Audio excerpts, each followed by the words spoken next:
Welcome to another episode of CDRLabs for my YouTube followers and YouTube channel followers.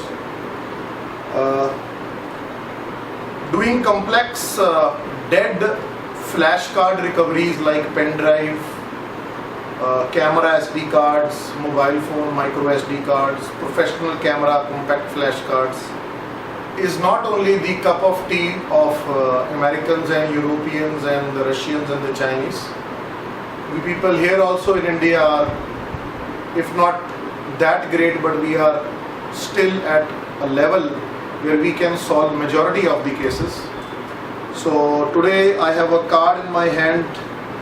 It's a Sony 32 GB SD card, which has come from rural Punjab side, and it has traveled to Bombay, it has traveled to Delhi, and finally I don't know how this guy has got my details, but he has found me, and the case is right here with me.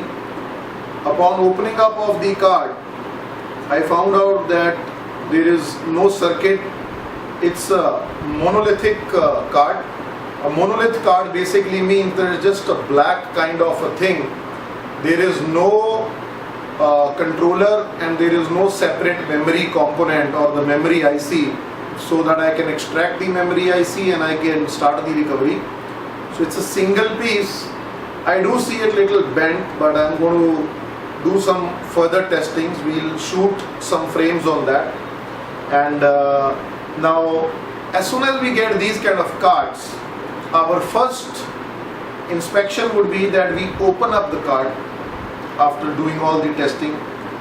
After opening up the card, we actually check the card under a microscope for hairline fractures or breakage, and then we also check the ground and the positive voltage for dead shots.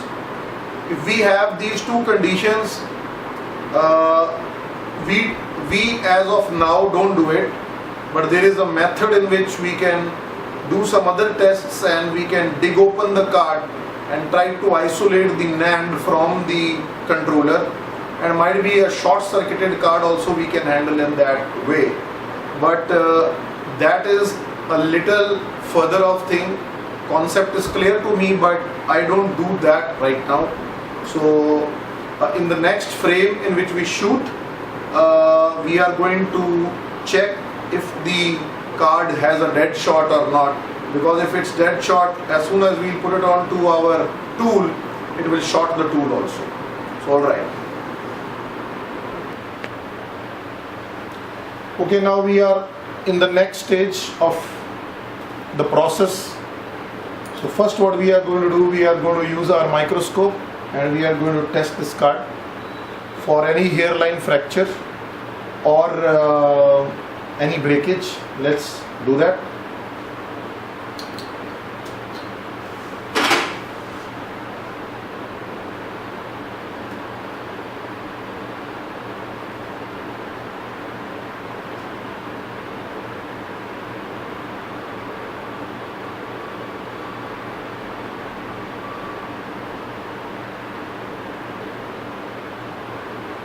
I think there is a hairline fracture, so I'm going to increase the magnification and zoom it and try it out.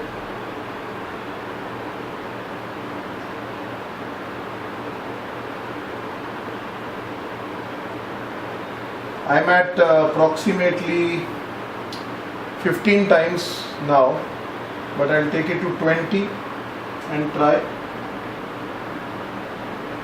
At 20x magnification, the top surface is pretty wide and I am able to see each groove properly.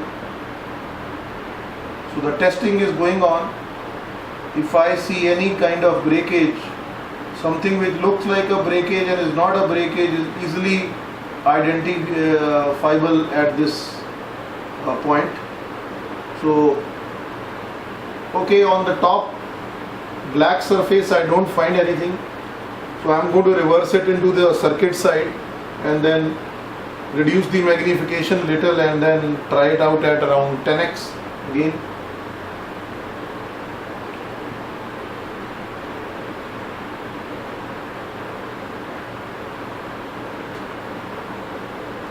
So far so good.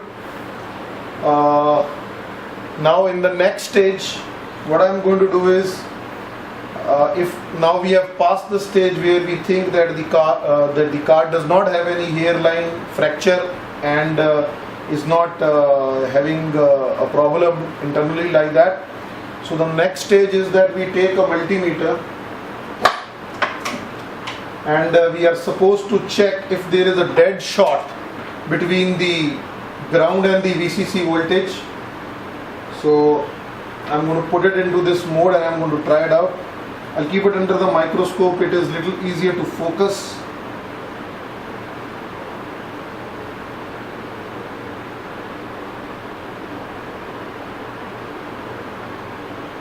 Uh, 0.98, it's not a dead short. So this card is a good candidate for the next process, which is actually scraping the surface, and I'm not going to bore you with that. I'm actually going to do that. Once it is complete, then I'm going to show you some snaps and images of how the card looks before that and how the card looks after that. Alright.